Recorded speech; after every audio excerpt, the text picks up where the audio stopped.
Big weekend coming up in Victoria. Of course, they've got the running of the Great Southern Star at Tabcorp Park. Melton Blake Fitzpatrick looks as though he's going to have a big influence on the night, and he's joining us here on Trots TV. Thanks for your time, Blake.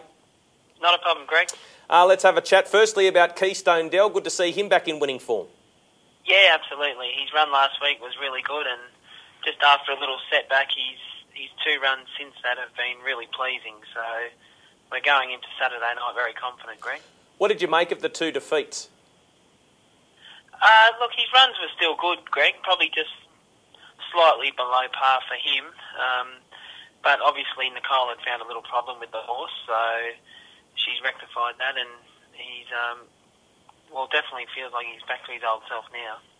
The race setup with the heat and the final on the one night, how does that suit him? He's obviously done it very well in the past, but is it a format that suits him more than others? Yeah, absolutely, Greg. He's a horse that is suited to the format, and he proved that last year. His second run of the night was probably his best, and he's a really tough horse that thrives on racing. So we don't have any concerns with the two runs in the 2 hours.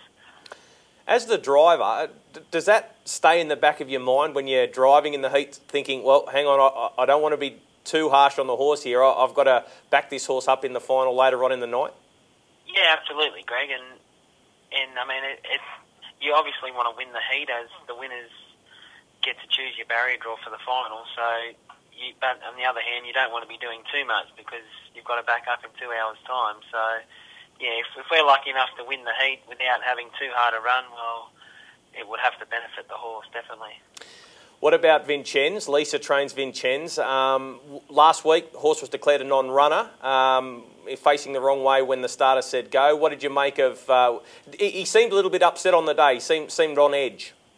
Yeah, he was, Greg, and just the big field and the big crowd there. And once there was a false start, the horse just wouldn't relax, Greg. So he was declared a non-runner, and that was when we decided we'll take him down to the Great Southern Star, and he will benefit from the experience, and I'm sure he'll be competitive as well, Greg.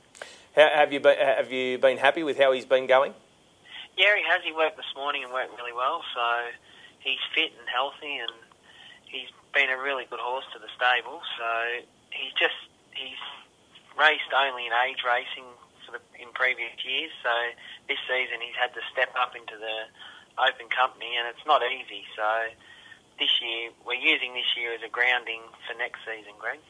Jody Jamison's been booked to take the drive on Saturday night in the heat?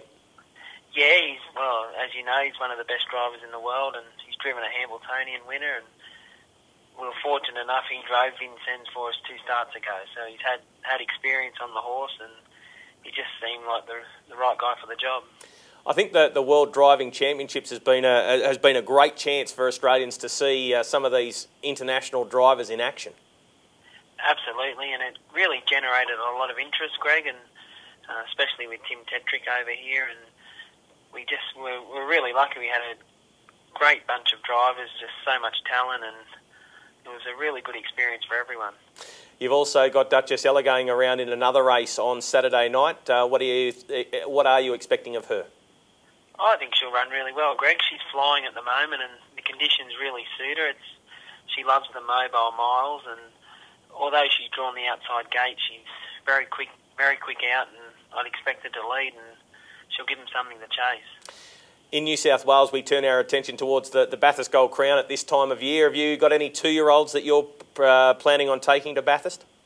I've got some fillies, Greg, that look like they'll measure up, so they'll race next week, and then if we're happy, we'll head to Bathurst with them. And we've also got some 3-year-olds that will be heading that way.